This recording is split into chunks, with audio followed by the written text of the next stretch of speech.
when you're getting into that seven figure, you mentioned that um, you have to be lean, mean, and scrappy when starting a business, and that will like eventually bring success. Can you like just elaborate on that? Absolutely. So, are you familiar with the term minimal viable product (MVP)? No, Okay. no So idea. in the tech, no worries. So in the tech space, if you're creating the next Uber or whatever, you want to launch your minimal viable product, which is like the leanest, scrappiest version of it, just to get something out there into the marketplace. So when I talk about being lean, mean, and scrappy, I had a seven-figure agency, no logo, no website. People were just sending me emails to Dylan Ogline. Like there was no business email or anything like that, which I don't recommend. Okay. Like having a logo, having a website does make you seem more professional, does make everything easier, makes you more confident by all means. But, so you don't have to take it that extreme.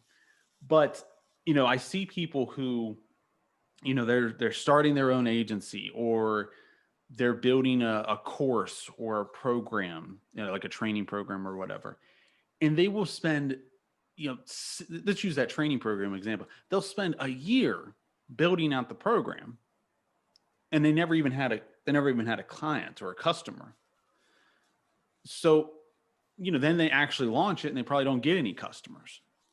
Like, you want to, as quickly as possible, prove product market fit. And that's what the MVP is for, your minimal viable product or service or whatever. Yeah. So as quickly as possible, prove product market fit. And the simple answer to product market fit is somebody willing to give me money for this? Period. You don't want to do case study, or not case studies, like focus Yeah, groups and yeah. like asking people or cold calling and be like, hey, would you buy this service? Like, because people will lie to you, or they're just not serious. Like, you want to call, don't do cold calling, but you want to call them up, metaphorically speaking, and be like, yo, I got this service. Will you give me your money for it? And if they're willing to give you money, that's product market. You know that you have product market fit. So, I just used the example of a training program. If you're, I was actually talking to a writer recently, and she was building a program on, I think, like how to do copywriting, for content creation or something like that. And she's like, oh, you have your own training program. Like, we're talking about it or whatnot. She's like, yeah, I've been building out the program for like the last 6 months or whatnot. And I'm like, tonight, stop doing that. Like, don't build the program anymore. Actually go sell it.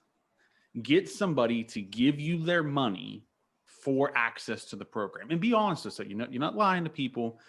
Be honest with them and be like, I'm building this program on, how to do copywriting or whatever. And I'm looking to get students. I'm looking to get like my first couple students to, prove product market fit and to see, get feedback from the marketplace. Will you join, and will you give me your money? And if they do, then you probably have product market fit. And then it also motivates you to actually build the program faster. Like, you have to deliver now. Yeah. So I really like the philosophy. So you're basically saying if someone is um, wanting to buy the basic version of your product, they'll obviously want to buy the better version. Is that right? Is that right? That is certainly true. Yeah. You just don't want to. People think that you need to build the perfect version of your product first, but you got to realize that no matter what you do, which we were talking about this before we were recording, before the show, your first episode of your podcast, the Yeah. first course that you build, the first product that you put out, I'd hate to tell you the dirty secret, but it's going to suck. It's going to be terrible, but that's okay. You want to, as quickly as possible, get your content out there, or get your product out there, or get your service out there into the marketplace to prove product market fit. And it forces you, that minimal viable product, minimal viable service, it forces you to cut all the unnecessary stuff.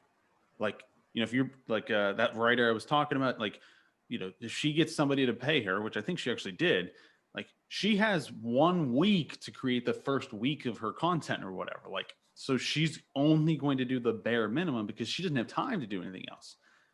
And that's okay, because your first version is going to suck. And you're also going to learn, you're going to get your perception of what the ultimate perfect product or service or content is. Your perception of that is probably wrong. Like it's going to be really difficult to get it perfect your first time. So just get it out there and then get feedback from the marketplace. So the philosophy, I feel like, is very, very good, but at the same time, what if let's say like I put something to market and nobody buys it? Then do I have to work on it more? Fit. Okay, I know. Like, what creates product market fit? Like, is it one person? Is it many people?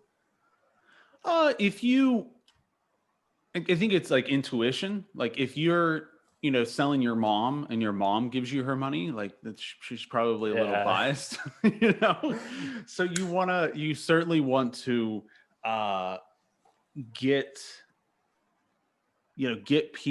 several people is probably a good idea.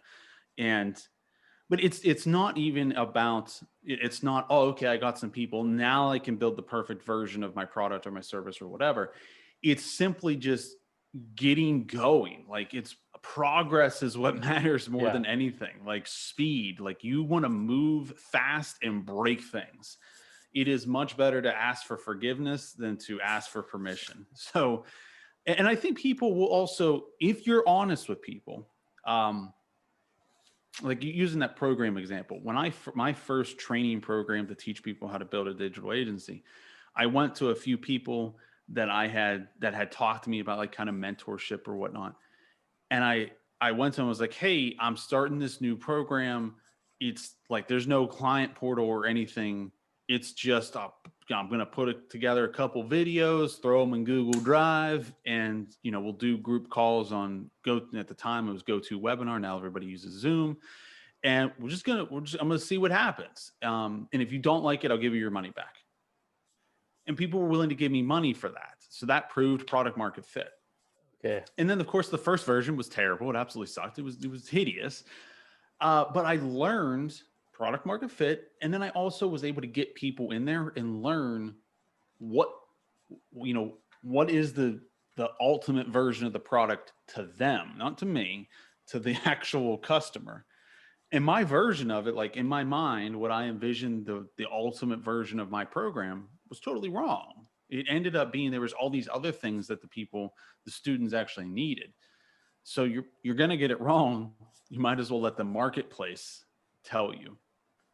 So I personally really resonate with that because I did that with my podcast. So first guy, nothing. Like I just found him on like the website that we use. And I was like, okay, let's just do this. I didn't really like the episode. You said it was like fine, but I don't know. Then slowly I was like, okay, logo, get the logo, get the mic. The first episode didn't even have like, I'm like a mic, put some more money into the thing that you're working hard on. And so, so you're saying start off with the episode, like at least for me. And then I like that 1 week thingy because for me it was the same thing. I'm planning on doing episode once every week. So if I record my first one, I was like, okay, I have to record my second one, my third one, my fourth one. And I have to keep going with this. And if I miss a week, that would just drive me crazy. So yeah. Exactly. And realize that, you don't want to spend 6 months getting your mic right and your video right. And, we were talking before we were recording it. You're like, oh man, your video is so nice. Like that took me trial and error. Like if I was a podcast, if I would start my own podcast and like, obviously now I have equipment, but if I didn't have equipment, dude, like if you're just using like your AirPods, like your audio is going to suck. but get it out there. You don't want to spend 6 months trying to figure out the audio and getting, you know, because no matter what, your first episode is going to be terrible. Your first episode is going to have problems or whatever. And what matters is making progress, is actually doing things and getting the ball rolling. So like, you know, when it comes to content creation, when it comes to starting your own business, whether you have a product, a service, you're putting out content like you are, just do it. And I love the fact that you have this, you know, I'm going to put out an episode every week, because now you're obligated to it. And you're going to feel in the back of your mind like, oh man, like I don't want to make these people angry. So it obligates you to it, and you'll slowly make progress. Yeah. And just keep going, man. Absolutely.